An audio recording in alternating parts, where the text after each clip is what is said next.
राधे राधे।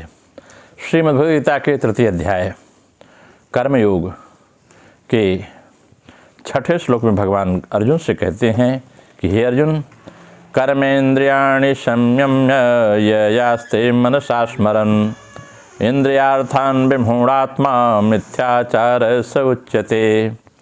इसका अर्थ यह है कि जो कर्मेंद्रियों सामान्य संपूर्ण इंद्रियों को हठपूर्वक रोक करके मन से इंद्रियों के विषयों का चिंतन करते हुए बैठता है, वह मूढ़ बुद्धि वाला मनुष्य मिथ्याचारी, मिथ्याचरण करने वाला कहा जाता है। बलपूर्वक आप इंद्रियों को, ज्ञानेंद्रियों, कर्मेंद्रियों को नहीं रोक सकते।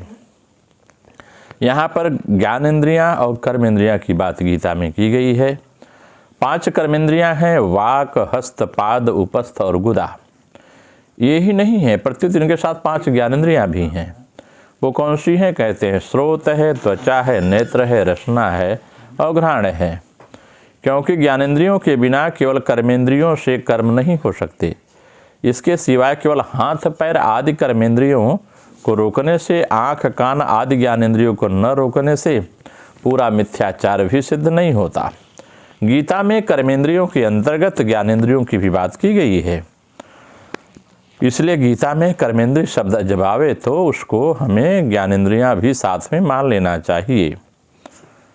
कहें यहाँ ज्ञानेंद्रिय शब्द की चर्चा नहीं होती, दोनों एक साथ सिद्ध है। इससे यह सिद्ध होता है कि गीता ज्ञानेंद्रियों को भी कर्मेंद्रियां ही मानती है।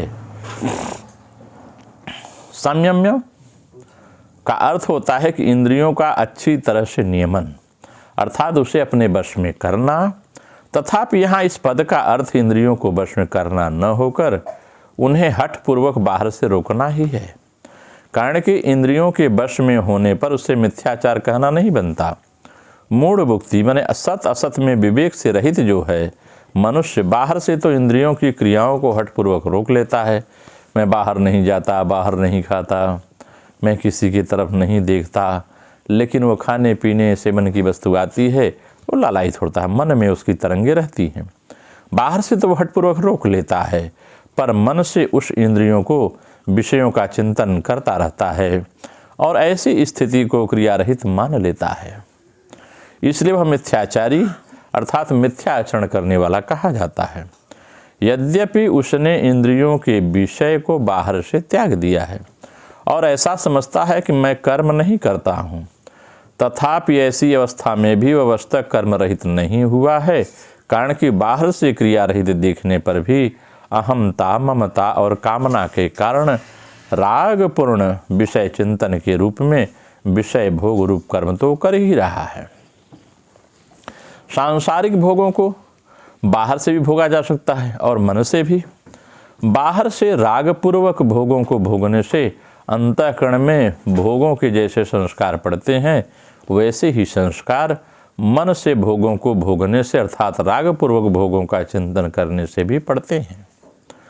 बाहर से भोगों का त्याग तो मनुष्य विचार से, लोक लिहाज से, लोक मर्यादा से, व्यवहार में गड़बड़ी आने के भय से भी कर सकता है, परंतु मन से भोग भोगने में बाहर से कोई बाधा नहीं आती। वह मन से भोगों को भोगता रहता है और मिथ्या अभिमान करता है कि मैं भोगों का त्यागी हूँ। मन से भोग भोगने में विशेष हानि होती है, क्योंकि इसके सेवन का विशेष अवसर मिलता है, कोई बाहर से रुकावट नहीं आती। अतः साधक को चाहिए कि जैसे वह बाहर से भोगों को अपने को बचाता है, उसका त्याग करता है, ऐसे ही मन से भी भोगों का चिंतन का भी विशेष सावधानी से त्याग करे। अर्जुन ने भी कर्मों के स्वरूप को अर्जुन भी अपने कर्मों का स्वरूप से त्याग करना चाहते हैं और भगवान से पूछते हैं कि हे माधव, आप मुझे घोर कर्म में क्यों लगाते हो?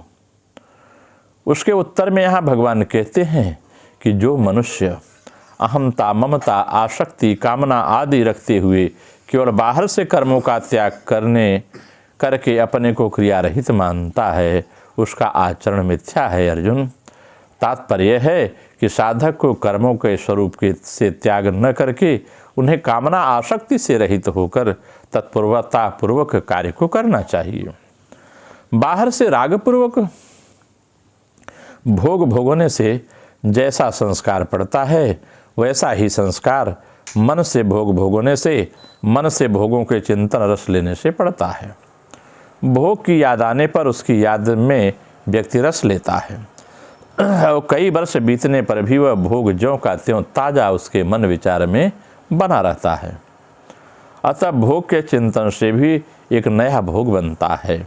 इतना ही नहीं, मन से भोगों के चिंतन का सुख लेने से विशेष हानि होती है साधना के मार्ग में। पर मन से भोग भोगने में बाहर से कोई बाधा नहीं आती है।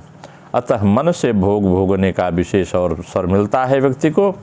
इसलिए मन से भोग भोगना साधक के लिए बहुत बड़ा नुकसान करने की बात है। साधक का बहुत बड़ा नुकसान हो जाता है। वास्तव में मन से भोगों का त्याग ही वास्तविक त्याग कहा जाता है। अगर इन सब भावार्थ की हम क्रिया योग में व्याख्या करें तो यह बात स्पष्ट हो जाती। इसे आध्यात्मिक व्याख्या भी कहते हैं कि जो अनात्म वस्तुएं, जो आत्मा से अलावा वस्तुएं हैं, वे सभी मिथ्या हैं।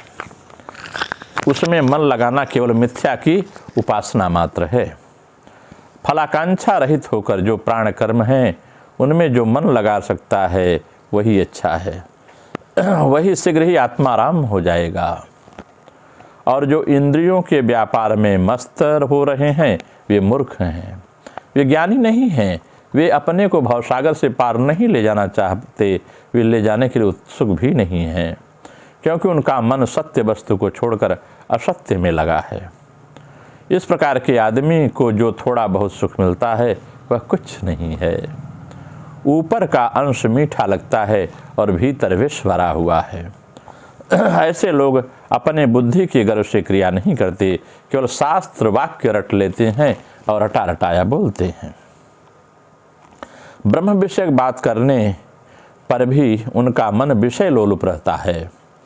उसी से उनका ऊपर से त्यागी का भेष होते हुए भी मन सदा ही विषयों के अधीर होता रहता है। मन विषयों के अधीन रहता है। ये लोग संसार को तो ठगते ही हैं, साथ में ही आत्म प्रवंचना करते हैं कि हम आपको आत्मसिद्धि दे देंगे, ऐसा उपदेश भी देते हैं। अतः कर्मेंद्रियों का संयम चाहे जितना हो या न हो, मन संयम सबसे पहले आवश्यक है। मन को असंयमित रखकर कर्मेंद्रिय को संयम करने से उसकी यथार्थ स्थिरता प्राप्त व्यक्ति के जीवन में नहीं होती। अतः आंखें मूंद कर, आसन लगाकर जो ध्यान धारणा का भान करते हैं, दिखाते हैं, वह सब मिथ्या है, विडंबना मात्र है। केवल ध्यान अंतस्तपुर में स्थित होना, मन आपके वश में हो, इंद्रियां संयमित हों, अगर इस प्रकार का भाव आता है तभी व्यक्ति स्वयं सिद्ध होता है, नहीं तो व्यक्ति का जीवन वृथा ही नष्ट हो जाता है। नमो नारायण। राधे राधे। आप सबका मंगल हो।